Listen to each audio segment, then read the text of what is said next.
No auge do século XVIII, o reino mais glorioso da Europa enfrentaria um adversário poderoso, a força de seu próprio povo. Um homem se ergueria para inspirar a nação a afastar um rei relutante, uma rainha odiada, e uma nova república nasceria no sangue da Revolução Francesa.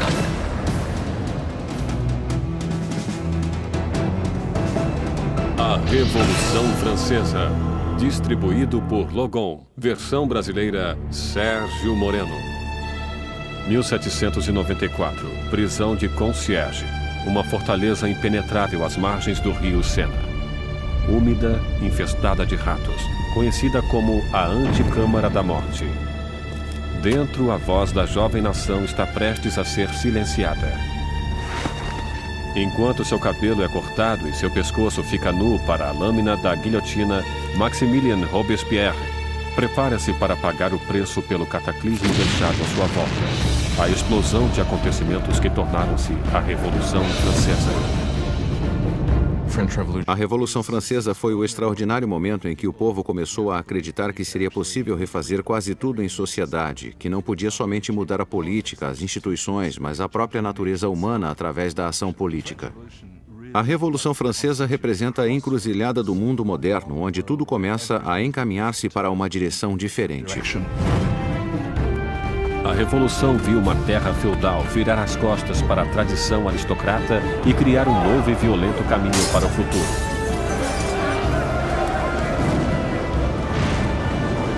Faria estremecer os próprios fundamentos da Europa e seu impacto seria sentido além dos mares.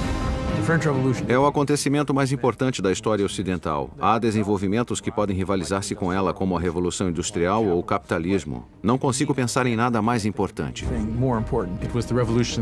Foi a revolução que mais abalou o mundo, se considerarmos que acabou com a Igreja Católica, livrou-se do cristianismo, livrou-se da nobreza, do rei e de todas essas coisas. A Revolução Francesa levou o pão aos pobres, a democracia à França, e estabeleceu uma nova ordem na sociedade. Mas o progresso custaria seu preço. Era um momento de esperança e ambição extraordinárias e acabou transformando-se em tragédia. Alquebrado e derrotado, Robespierre, que há pouco tempo ocupara o cargo mais alto, encontrava-se em meio à revolução mais cruel e sangrenta da Europa. Fiel a seus ideais, era chamado de o Incorruptível. Tão poderoso que qualquer manifestação sua causava o medo em toda a cidade. Um mestre em oratória, as palavras de Robespierre eram suas armas. Agora silenciado por uma bala na mandíbula, aguarda o mesmo final brutal a que obrigara tantos outros. A revolução devoraria seus criadores.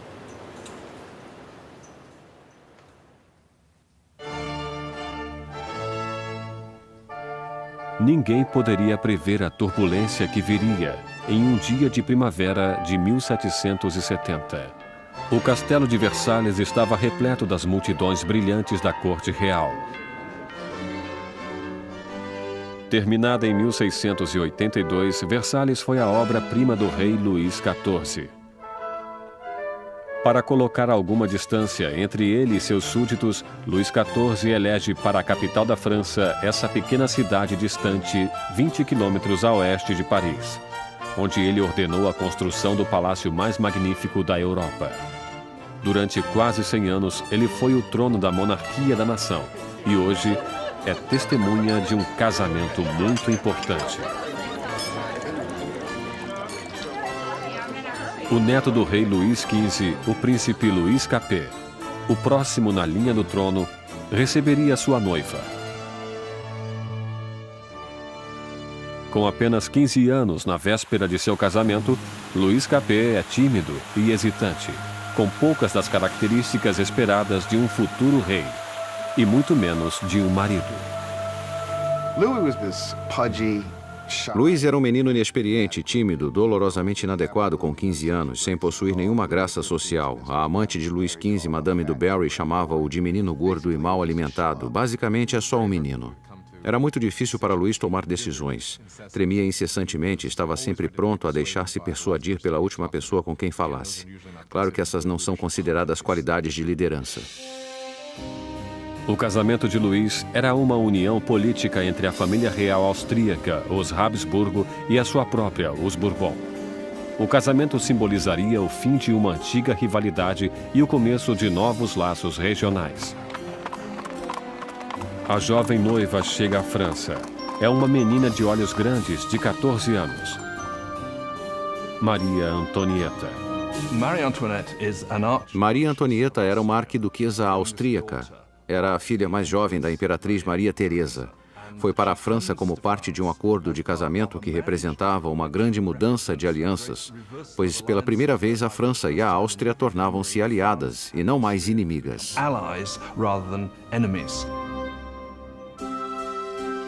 Maria foi para a França como um símbolo político, mas como adolescente tinha pouco interesse em assuntos políticos. Quando Maria Antonieta chegou a Versalhes, era muito jovem, não sabia muita coisa sobre o país em que viveria, não conhecia os costumes, não sabia nada sobre a corte, era uma moça de cabeça firme e muito alegre, mas ainda era uma menina. Quando Maria Antonieta chegou a Versalhes, era apenas uma adolescente loura, olhos azuis. Era bonita. Gostava de ser atraente para as pessoas e chegou com a intenção de conquistar o marido e sua nova família.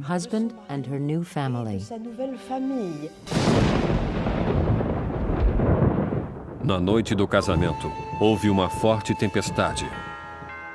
Mas a grandeza da cerimônia iluminou o palácio enquanto os recém-casados dirigiram-se para a alcova real.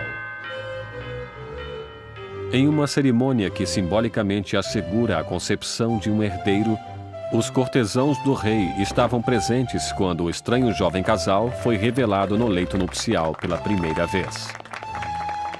A multidão estava encantada e as expectativas eram elevadas. Mas quando as cortinas se fecharam, ficou claro que um herdeiro não seria produzido tão facilmente. Luís não estava interessado somente em governar, não estava particularmente interessado em amar também e não prestou atenção na mulher nas primeiras noites e nem mesmo mais tarde em seu casamento. Muitos anos depois, o casamento foi finalmente consumado. A ausência de um herdeiro logo espalhou boatos por todo o país e continuou a perseguir o casal durante anos. O casamento de grande gala continuou durante dias, mas fora dos portões de Versalhes, pouco havia para ser comemorado. Anos de incompetência por parte da monarquia deixaram o povo francês pobre e faminto. Há quase uma década, Luís XV perdera a Guerra dos 7 Anos em batalhas por territórios da América do Norte. Esse conflito malfadado quase levou a França à falência financeira e em prestígio. Os cofres do país ficaram quase vazios, mesmo com a população crescendo cada vez mais. Com doenças como a praga, já distantes, pouca gente ainda morria, mas cada vez existiam mais famintos. Os habitantes da França cresceram de 20 para 26 milhões no século XVIII, depois de ter crescido só 1 milhão nos 2 séculos anteriores.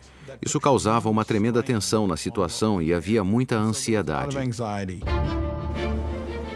4 anos depois do casamento real, o avô do príncipe Luís perdeu sua batalha final pela varíola. Luís XV morreu como um rei derrotado e impopular, deixando atrás de si um país à beira do caos. Em uma cerimônia generosa, o jovem príncipe Luís herdou o trono e foi coroado como Luís XVI. Mas mesmo durante a coroação, Luís já estava consciente de não estar preparado para o cargo. Luís XVI, quando seu avô morre, fica claro que ele não era o rei, não sabia o que fazer. Sente como se o mundo caísse sobre ele, mesmo tendo sido educado sendo que seria um rei. Só que não se sente preparado para isso.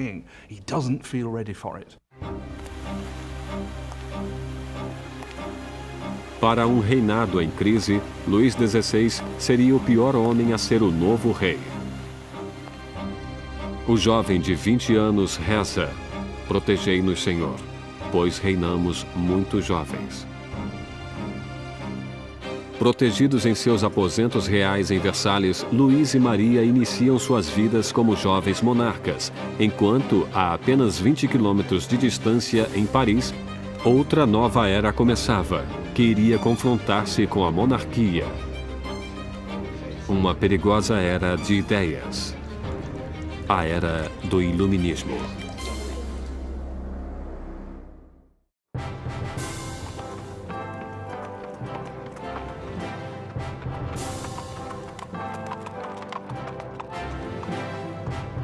Quando a carruagem real aproximava-se do Colégio Louis Le Grand em Paris, as multidões aproximavam-se para admirar a grandeza. Era o dia de receber o novo rei coroado, Luís XVI, e sua encantadora esposa austríaca na cidade de Paris. E na liderança da festa de boas-vindas estava um jovem e promissor estudante de direito, Maximilien Robespierre.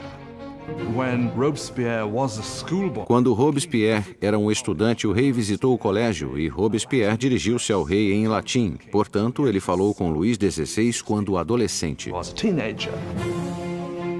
Enquanto Robespierre respeitosamente fez seu discurso em latim, o rei mal percebeu o garoto. Mas anos mais tarde, seus destinos cruzariam-se novamente sob circunstâncias muito diferentes e muito mais trágicas. Foi um daqueles rituais que aconteciam em todas as escolas, apesar daquele ser carregado de ironia, pois aqui temos o jovem Robespierre lendo seu discurso em honra ao homem que ele mais tarde mataria. Mas na época, o discurso era caloroso e os elogios sinceros. A visita da realeza pode ter conquistado o coração do povo, mas suas mentes inclinavam-se cada vez mais em uma direção completamente diferente. Desde a Idade Média, a sociedade europeia estivera dividida em 3 classes distintas, ditadas pelo nascimento. Havia uma grande divisão entre a riqueza da nobreza e a do clero e a pobreza dos camponeses. Então, no início do século XVIII, a razão e a ciência começaram a desafiar as antigas tradições. Varrida por uma corrente de inovação e por nova literatura, Paris torna-se o centro filosófico do mundo. A cidade pulsa com o florescimento do conhecimento, um brilho cheio de possibilidades. É a era do Iluminismo. O iluminismo é um movimento que diz para não confiar em autoridades ou em qualquer coisa que alguém lhe tenha dito. Pense por si mesmo, teste você mesmo. No antigo regime da Europa, diziam o que deveria ser pensado. Recebiam informações do alto, dos padres, dos governadores. Portanto, a ideia de poder mapear o conhecimento humano e ter acesso a ele era revolucionária. Nos salões de elite de Paris, os aristocratas reuniam-se para discutir autores do iluminismo e a era burguesa da razão. Voltaire, Rousseau, vozes frescas que pregavam a liberdade, o controle do próprio destino e, acima de tudo, a igualdade. A paixão por essa nova literatura encontra-se principalmente na classe superior, mas como o iluminismo atingia todos os níveis da sociedade, o grito de igualdade começou a ameaçar o modo aristocrático de vida. O que torna essa ideia perigosa é que mais cedo ou mais tarde haveria a pergunta: por que os aristocratas são privilegiados? O mundo poderia mudar para tornar-se um lugar melhor? O progresso é possível? Isso minaria a ideia de que a monarquia é natural, a aristocracia é natural e que a hierarquia é natural. Para ver o iluminismo em ação, era apenas necessário olhar para o outro lado do Atlântico, onde os americanos lutavam por liberdade da antiga inimiga da França, a Grã-Bretanha. O jovem rei Luís quis vingar-se das derrotas de seu avô e viu a oportunidade na Guerra Americana pela Independência. Luís dedica à causa um total de 2 milhões de liras, o suficiente para alimentar e abrigar 7 milhões de franceses durante um ano. O investimento marcaria o início do colapso financeiro da França. A América levou a França à falência devido à dívida em que a monarquia francesa incorreu para lutar na guerra para a independência americana. Isso foi crucial para a situação financeira da monarquia francesa, porque ela não tinha como pagar aquelas dívidas. Enquanto Luís enviava tropas e dinheiro para o outro lado do Atlântico, Maria ocupava-se em criar suas próprias dívidas. A vida em Versalhes é uma rotina sem fim de rituais arcaicos e formalidades. Existiam cerimônias para o despertar dos reis, para vestirem-se, para comer, para recolherem-se ao leito. Para divertir-se em meio àquela loucura de rituais, Maria Antonieta preside desfiles de uma moda cada vez mais audaciosa.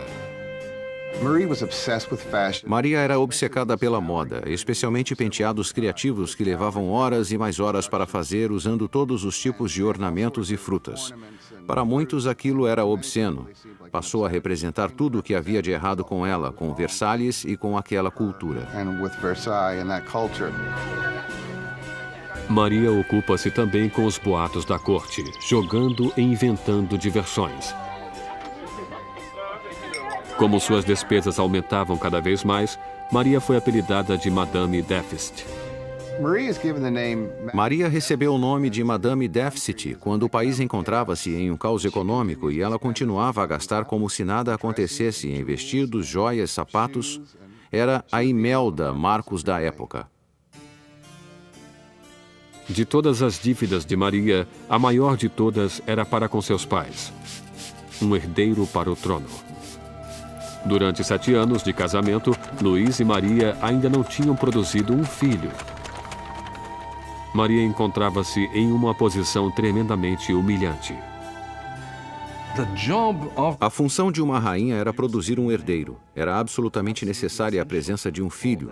E durante aquele tempo o povo criticava, estavam insatisfeitos. Diziam, o rei jamais deveria ter se casado com essa arquiduquesa austríaca e agora ela nem consegue produzir um herdeiro para o trono. Maria estava desesperada. O apetite de Luís por comida era inquestionável, mas o sexo não encontrava-se em seu cardápio. Maria Teresa, a mãe de Maria Antonieta, questionava: se uma garota tão bonita quanto minha filha não o anima, o que estará acontecendo? Luís XVI e sua jovem esposa Maria Antonieta não conseguiam conceber durante 7 anos, e isso causava problemas para o reino. E como o hobby do rei era a serralheria, havia todo tipo de canção sobre Luís, o serralheiro, não conseguir encontrar o buraco da fechadura. O desinteresse de Luís por sexo foi entendido como uma falta de força para um rei. Depois de anos de frustração e de pressão por parte da corte, Luís foi diagnosticado por uma condição tratável chamada fimose. Luís tinha uma deformidade que tornava a ereção tremendamente dolorosa e por isso não houve a consumação até que fosse feito um ato cirúrgico. Mas ele tinha medo mortal da cirurgia e levou anos para concordar em fazê-la. E quando finalmente concordou, voilá. Depois de uma simples cirurgia, o casal pôde ter sua primeira filha, Maria Teresa. Mas isso não conseguiu limpar a imagem anterior de Maria. Desde o início de 1780, começaram a circular folhetos por todo o país, uma sátira pornográfica do rei e da rainha. Panfletos obscenos debochavam da impotência de Luís e mostraram Maria como uma meretriz promíscua em uma corte debochada e decadente. A visão do povo sobre a monarquia tornava-se amarga ao mesmo tempo em que a situação dos campos piorava. Depois de uma sucessão de más colheitas, a confusão causara o aumento do custo da farinha, levando a uma carência do que era o coração da dieta da França: o pão. Mas as reclamações paravam nos portões de Versalhes. Como a realeza continuava a viver em extravagância, as queixas eram limitadas ao papel.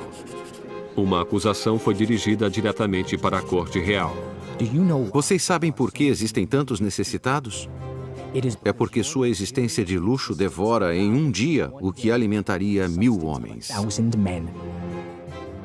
O homem por trás desta acusação? O mesmo jovem que apenas anos antes endeusara o rei e a rainha depois de sua coroação, Maximilien Robespierre. E nele, o povo logo ganharia uma voz para pedir liberdade e igualdade para a revolução. Versalhes, no final do século XVIII, era um oásis de extravagância rodeado por uma terra em desespero. E com um rei inseguro no leme, a França seguia o caminho certo para o desastre. Depois de 19 anos de casamento, Luís tinha 4 filhos. Só que, como rei, continuava impotente. Em uma tentativa de demonstrar liderança, Luís ousa fazer reformas financeiras. Mas sua falta de conhecimento sobrecarrega os pobres com impostos pesados, enquanto a nobreza não paga por nada. Com a economia em ruínas e o povo agitado, parecia que até os céus estavam zangados, torturando a França com o pior inverno em 90 anos. Se Deus alguma vez interveio para piorar a situação, o verão de 1788 e a primavera de 1789 foi o momento em que isso aconteceu. No verão de 1788 já existia uma crise política germinando e ela desenvolvia-se ao mesmo tempo que uma grave diminuição de alimento. Para o povo da França do século XVIII, a farinha era a essência da vida. O pão, a medida da existência. A pessoa mais simples da França consumia pelo menos 1 quilo de pão por dia. O pão era muito importante. Seu preço foi sentido por todo mundo. Se o preço dobrasse, era um sinal de más notícias. Com os enganos financeiros cometidos por Luís, o custo da farinha aumentou horrivelmente. A quantidade de alimentos era pequena. E o custo de um pãozinho logo era igual ao do salário de um mês. A fome tornava-se ira. Revoltas surgem por toda a França. Casas são destruídas. Padarias são roubadas e os padeiros que não podiam mais vender o pão eram linchados.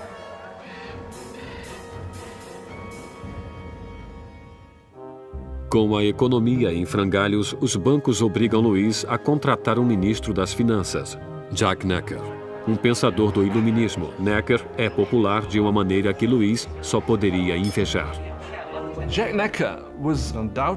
Jacques Necker foi sem sombra de dúvida o ministro mais popular durante a primavera de 89, porque afirmou publicamente em seus pronunciamentos que o dever do governo seria garantir que houvesse pão suficiente para todos.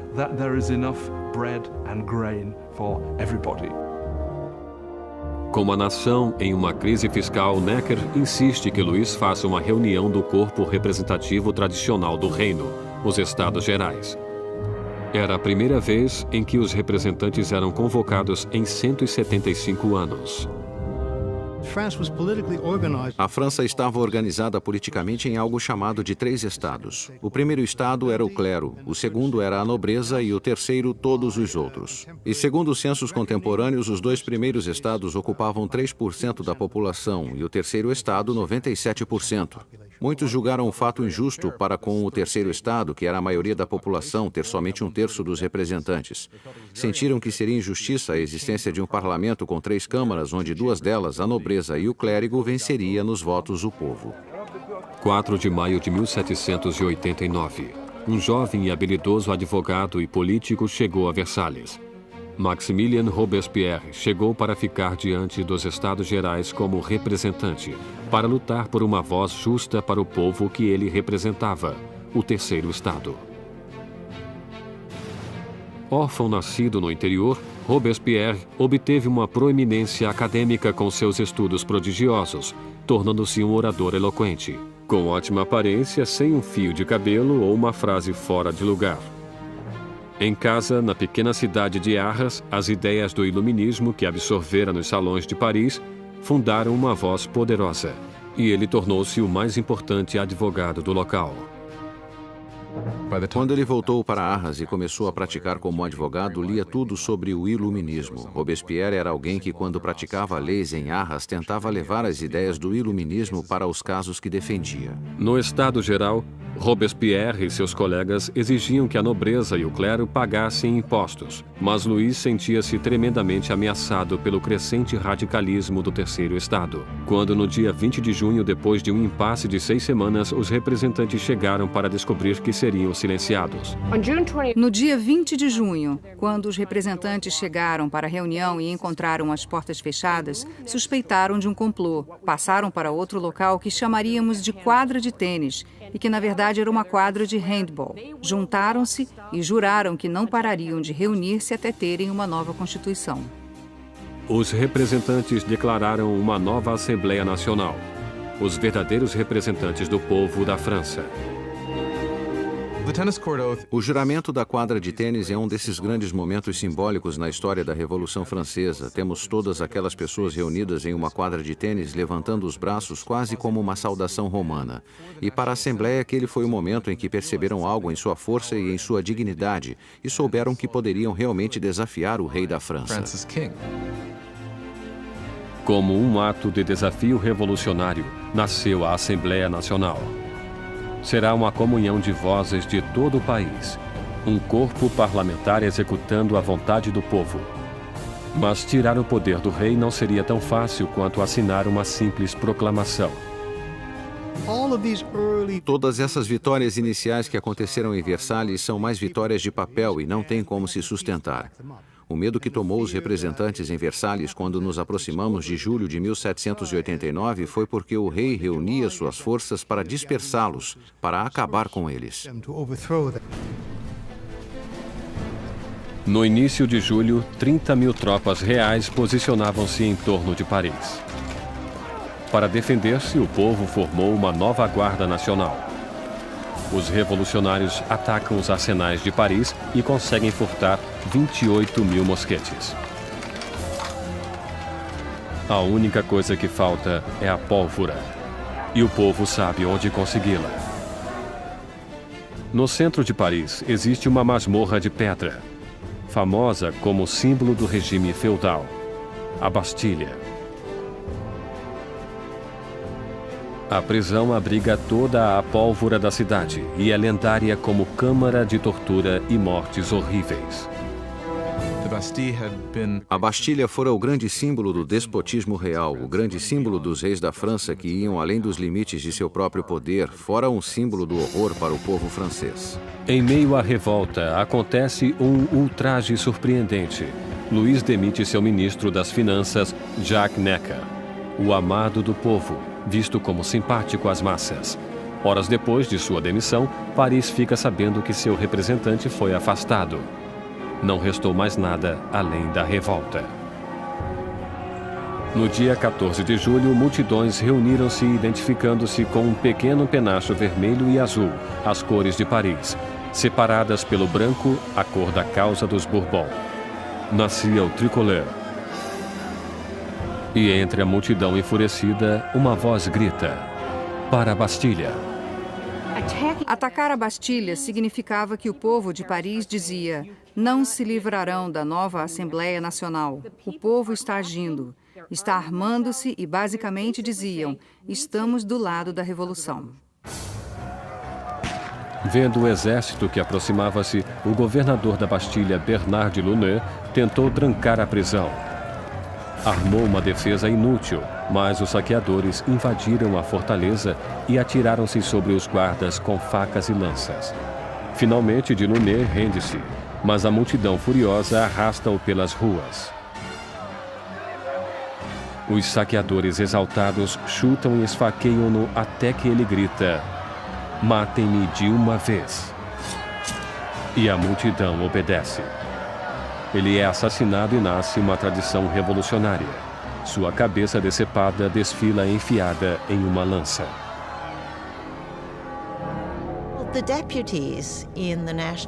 Os representantes da Assembleia Nacional não condenam esse ato de violência. Na verdade, aceitam-no. E foi essa aceitação da violência popular que, pela visão de algumas pessoas, criou um padrão que teria consequências catastróficas para o desenvolvimento da Revolução. Com a fumaça ainda pairando sobre a Bastilha, Luís XVI voltava da caça. Em seu diário, em 14 de julho de 1789, escreve nada, referência à sua caçada mal sucedida. Um ajudante surge com as notícias das revoltas e da queda da Bastilha. Luís XVI pergunta: é uma revolta? Não, senhor, ele responde. É uma revolução.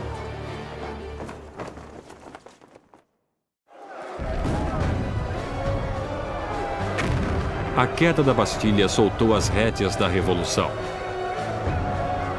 O povo desafiara seu rei e vencera. Não havia mais retorno. Como um símbolo da derrota real, o povo, homens, mulheres e crianças, cavaram com as próprias mãos e derrubaram a Bastilha, tijolo por tijolo. Começavam a desmontar o próprio passado. Os franceses decidiram destruir a Bastilha logo que puderam. Sem terem como usar explosivos, isso foi feito dolorosamente, mas com um tremendo vigor. E os tijolos foram arrancados e vendidos como emblemas da demolição do despotismo. A energia das ruas dava força